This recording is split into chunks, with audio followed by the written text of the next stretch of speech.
England has thousands of farmhouses that predate 1700. Walk through Suffolk, Devon, Yorkshire, timber frames everywhere, thatch and stone tile, buildings that claim medieval bones. But most of them have been gutted, extended beyond recognition, converted into weekend retreats with underfloor heating and kitchen islands.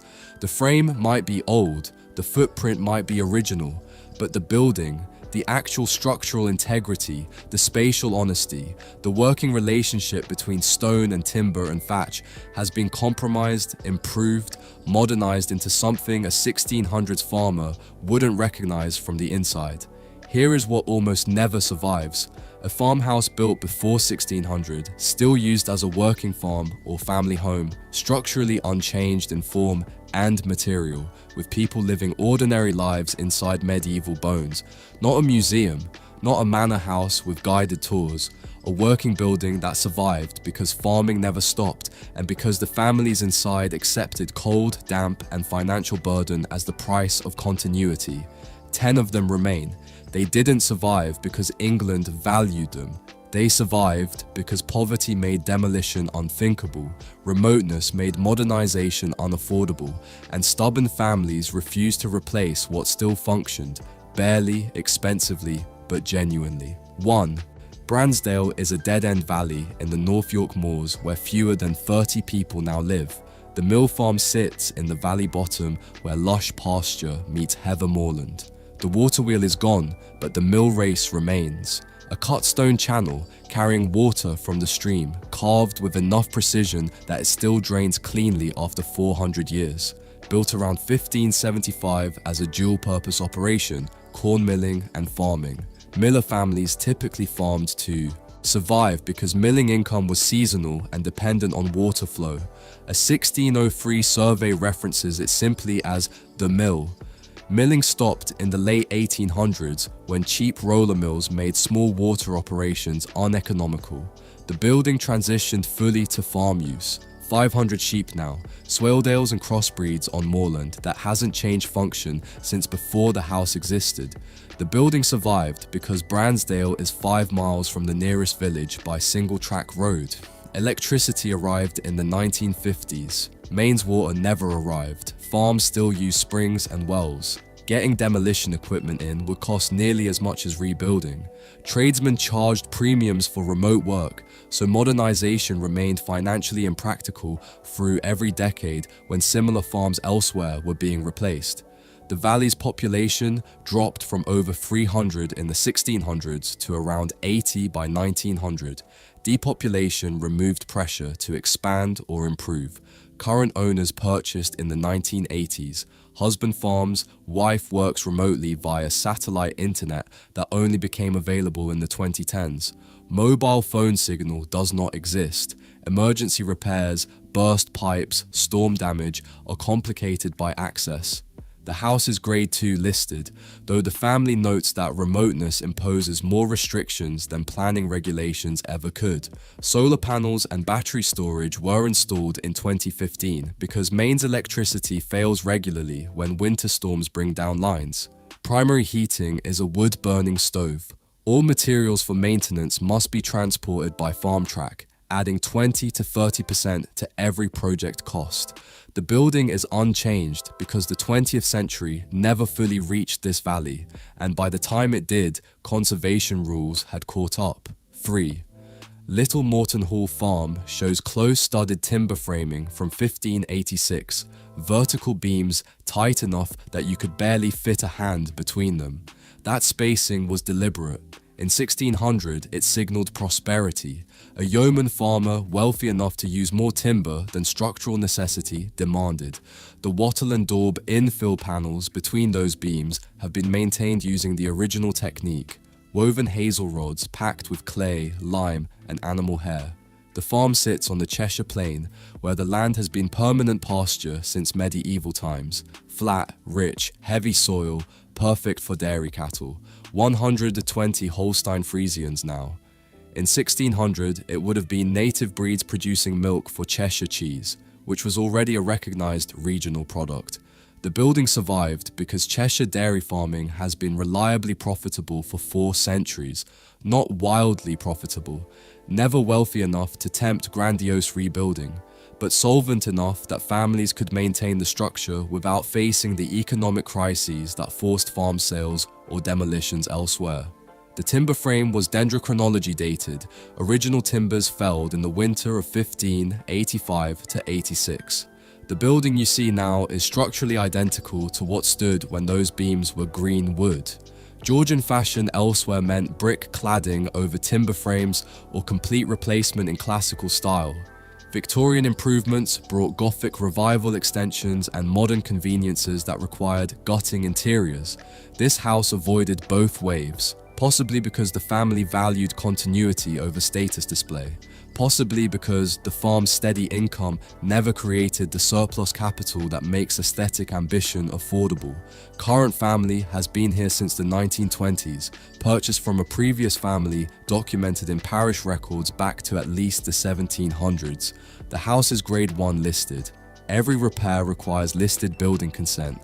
Timber frame inspection every 5 years costs £2,000 to £3,000. Individual timber repairs use green oak and traditional joints, no steel brackets, no modern fasteners. Wattle and daub panel maintenance runs £500 to £1,500 per panel, depending on size. Owners report that planning restrictions extend beyond the house itself. Even agricultural buildings within the farmyard require consent because they fall within the historic curtilage. Modern farm buildings, dairy parlor, silage storage are positioned away from the historic core. The farmhouse has electricity, plumbing, heating, but the original room layout remains legible. You can still read the building's 16th century logic. The building is unchanged, because the business never gave the family a reason to change it. Function and profit aligned with preservation. 400 years of continuous dairy work in a structure that was built well enough, maintained carefully enough, and loved pragmatically enough to outlast every architectural fashion that tried to replace it. 4. Higher Galthorpe is built of cob, Devon earth and straw, layered wet, then left to dry into walls nearly 4 feet thick at the base. The material is still alive. The walls breathe. They absorb moisture from rain and release it slowly through lime render. They shift slightly with seasons, expanding in wet winters, contracting in dry summers. They cannot be painted with modern masonry paint, cannot be repointed with cement, cannot be insulated with foam or membrane without trapping moisture that will rot the structure from inside. Cob demands constant negotiation. Too dry, and it cracks. Too wet, and it slumps. The balance is maintained through lime washing every 3 to 5 years at a cost of £2,000 to £3,000, and through a thatched roof replaced every 25 to 30 years, £45,000 in 2018. Built around 1580 for tenant farmers in the South Hams, the rolling country between Dartmoor and the coast. Cob was peasant construction. No purchased materials, just on-site earth mixed with straw and built up in layers 2 feet high, each layer left to cure before the next went on. The house originally served mixed subsistence farming. Now it runs sheep, a small beef herd, some barley, and a farm shop selling direct to customers, a diversification added in the last 15 years. The building survived because cob cannot be substantially altered. You cannot knock through cob walls to create open plan spaces, cannot insert steel beams for extensions, cannot add stories. The material refuses modern intervention. By the time concrete block and brick became affordable in the 1920s and 50s, when thousands of cob cottages were demolished as primitive, conservation awareness was beginning to recognize these buildings as architecturally significant. The family purchased in the 1970s as young farmers. Now in their 70s, passing operations to their daughter and son-in-law. They know the material, do their own lime washing and minor repairs. The house is Grade 2 star listed. Central heating was installed in the 1990s, but kept low temperature. Rapid temperature changes damage cob. Modern insulation cannot be used. Damp is managed, not eliminated. The walls are still doing exactly what they did in 1580, breathing, moving, insisting you live on their terms. 5. Stocks Farm in Upper Wharfdale was built in 1594 by freeholder farmers who owned their land outright, a rare thing in 1600s England, more common in the Yorkshire Dales because of Norse settlement patterns that favoured independent tenure over feudal obligation. The date stone above the main door confirms it. Dendrochronology confirms the timbers. 7 generations of the same family, traced through parish records by surname from 1594 to 1847, then through the female line to the present, have farmed this land under this roof. 200 acres of enclosed pasture plus common grazing rights on the moor. Upland dairy now, 40 cows, mostly shorthorns, plus sheep. In 1600 it was also cattle, but multi-purpose, milk, meat, leather, draft power. Now it's specialized. The building survived because it was perfectly suited to its work. High-ceilinged barn for hay storage with ventilation that prevents mold. Fixed stone walls providing thermal mass that moderates temperature swings. South-facing aspect for the dairy, maximizing natural light and warmth. The taking-in door, oversized, built to admit entire hay wagons, still swings on original iron hinges. There was no functional reason to replace it. Dale's farming was never highly profitable, but it never completely failed either. Families stayed solvent enough to maintain roofs and walls, but never accumulated the capital that makes speculative rebuilding possible. The house is Grade 2, listed as of 2003. The family resisted initially, feared restrictions on farm operations, but accepted after assurances that working agricultural use would be respected. Stone walls are original and stable. Roof was stone slate on the barn, still intact. House roof was replaced with Welsh slate in the Victorian era. Annual maintenance runs £12,000 to £18,000. The milking parlour is modern, built separately in the 1980s. The farmhouse retains its original layout but has a modern kitchen and bathroom inserted into former service rooms. The compromise is visible but honest. The 7th generation, counting through female inheritance, now runs the farm. A couple in their 50s with an adult son who will inherit. Continuity remains the organizing principle. The building is unchanged because it worked, and because replacing something that works has never made economic sense on a hill farm where margins are survival thin and profit is something other people experience. 6. Hell Farm overlooks Dartmoor's granite moorland where prehistoric stone rows mark the skyline and medieval longhouse ruins dot the lower slopes. Evidence that farming here has always been marginal and failure common. The name is accurate. This was hard land in 1600, still is. Built late 1500s as a longhouse, humans in one end, cattle in the other, separated by a cross passage. Body heat from livestock helped warm the human quarters through winter storms. Not romantic, thermally practical. The shippen, cattle byre, remains part of the main structure, converted to storage now, but the cobbled floor with drainage channels carved from single granite slabs is intact and functional after 400 years. The farm was never privately owned. Always tenanted under the Duchy of Cornwall, which meant the building was maintained to minimal habitability standards but never improved. Institutional landlords rarely invest in tenant properties but also rarely allow total collapse. Farming stopped being commercially viable here sometime in the late 20th century. The land is now leased to a neighbouring farmer for cattle grazing. The house was purchased from the duchy in the 1990s by a family who understood exactly what they were taking on. The buyer was an architect specializing in historic buildings, a common pattern. These structures are often saved by people professionally equipped to accept their demands. The granite walls require little maintenance. Stone is nearly indestructible. The thatch roof is the expense. Rethatched 2008 at £38,000 will need replacement again by 2040. Grade 2 star listed. No central heating. Rooms heated individually with wood stoves. Dampness is constant. Stone walls breathe moisture, managed with discreet dehumidifiers that would horrify purists but make the house livable. The family describes their role as stewardship, not ownership. Temporary custodians of something 420 years old that will outlast them if they maintain it carefully enough. Hell Farm survived because no one ever made enough money here to build something better. 7. Lower House. Farm in the Clune Valley shows crock frame construction, massive curved oak beams rising unbroken from ground to roofline, visible in the main living room, structural and unapologetic.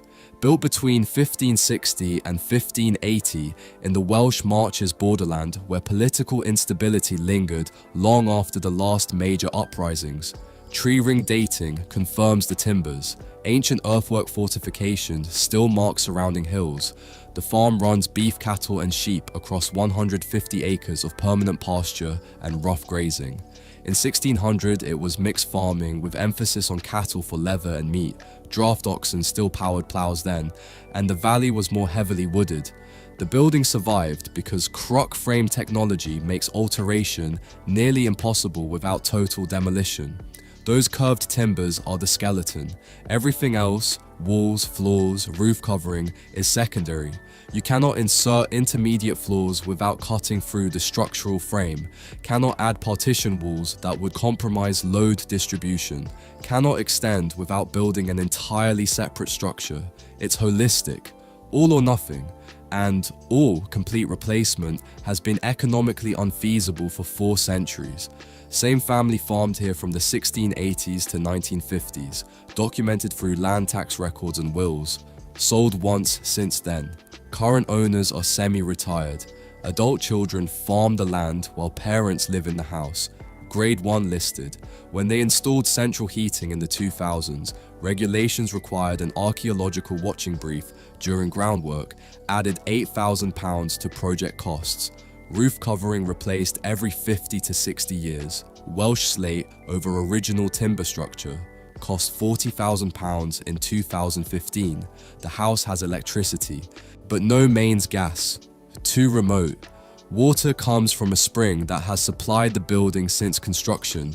The crock frame makes change impossible, not difficult. Impossible. It's a building you maintain or demolish, and demolition remains unthinkable but compromise unavailable. 8. Bailey Farmhouse was scheduled for demolition in 1968 to make way for a reservoir.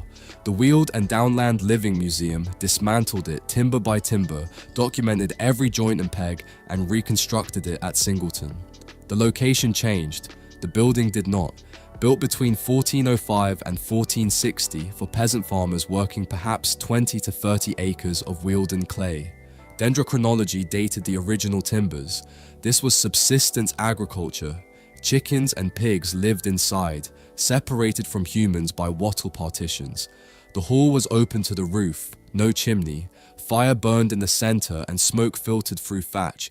Ceiling timbers remain blackened 4 centuries later. Bayleaf survived because gentry homes were preserved and peasant farmhouses were disposable, until demolition forced recognition that almost none remained structurally honest. No foundations, no damp course, no insulation. The building sits on oak sill beams. Thatch costs £45,000 every 30 years.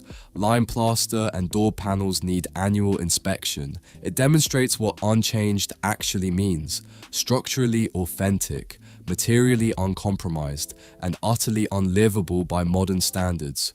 9. Sunnybank Farm overlooks the Trough of Bowland from high moorland where 400 Swaledale sheep graze land that has been grazed without interruption since 1587. The roof beam is dated. The family farmed here, traceable through wills and parish records until the 1920s. The building has sold once since. Hill sheep farming on marginal land generates survival income, never surplus. Lambing in February, shearing in June, autumn sales. The calendar hasn't changed. Neither has the economic reality. Every penny of profit disappears into maintenance. Listed building consent means no modern insulation, no cement, no shortcuts. Lime mortar costs 3 times what cement does, and the masons who know how to use it are dying faster than apprentices arrive. Annual maintenance, £15,000. The roof will need replacing in another decade. Unchanged because change requires money, and 4 centuries of hill farming never produced it. 10. Lower Brockhampton survived because it existed in the neglect zone where medieval buildings accidentally make it to the present. Not important enough to improve, not worthless enough to demolish. Late 14th, early 15th century construction for minor gentry farmers in Herefordshire. Wealth from wool or grain, not aristocracy. The detached gatehouse with its upper story cantilevered over a dry moat channel stands separate from the main house, a ruin of defensive thinking you pass before reaching the dwelling itself.